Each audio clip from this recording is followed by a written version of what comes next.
Maali jarannamu maali nakana. Ya salam ya salam. Abshir biro maal taate maa cinqamte abshir ijoollee rabbuun addiyyaaddeen rahmatuma rabbiitiin guddatti maa kana cinqamte maa rakkini kee nama naati sooman barreeffamin dubbifta ayyoom ijoollee na rakkifte naa guddisi yookaan immoo yooman waa'ee ijoolleen kaaseem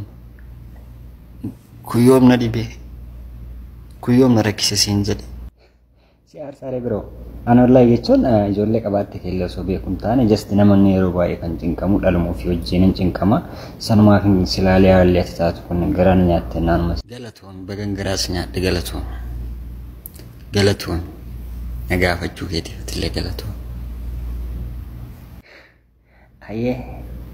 ati dharaafuu jettuu dhugaafuu jettuun aartee tafakkaata garuu dhiifama garuu maal rakkattaree dhugamu wanta rakkinna keetee natti himee jechuun waan hin beeku yoo ta'e si abbo ati saasoiteen kuttu ani watakkallee onna rakkadhen jiru yoo natti mijette YouTube tokko baneetiniin kunoo namni na daawwatu jiru subscribe illee naan godhanii share naan godhanii kanuma malee waan addaa qabaadheetii miti hedduu nagaafa tana daatu laabtu bar maan fuudhirreeti osoo fuutee jettee baay'ee bareedaadha jaartii jechuudhaan qabdaa garuu si dura jaartii qabdaa nama maal taate qabaadhe qabaachuu baadhe maal goota jaartii kiyyarraa tammoo waa'ee jaartii maaltu siyaasoysiisa namni akkam ta'aran jaartii YouTube maal torifide mee anka jechaariyyuu haasawaa jiru waa'ee YouTubeeti ati waa'ee jaartii mee utaaltee eessaan gara si keessa buute maal taate nama nagaan barbaaddu nagaan akka waliin jiraannu barbaaddu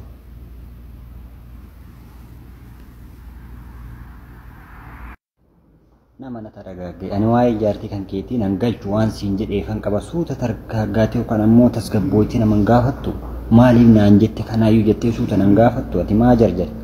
waan siin jedhee kan qaba maal jechuu ati hin jarjartaa barate rakkoon kan kee hin jarjarte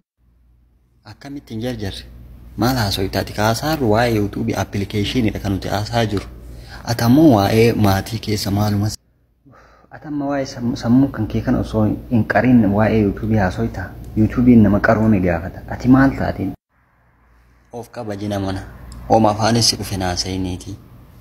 osoo of kabajjee gaariidha jalqaballee ansi yaamne ofumaa dhufte ay rakkoon qabu ati sammuu kan kee kan osoo hin qarin dura waa'ee YouTube maa haasoytame maaliif naan jedhame akkamitti hin jarjarre maaliif jecha maaliif oola ati kutaa lammaffaa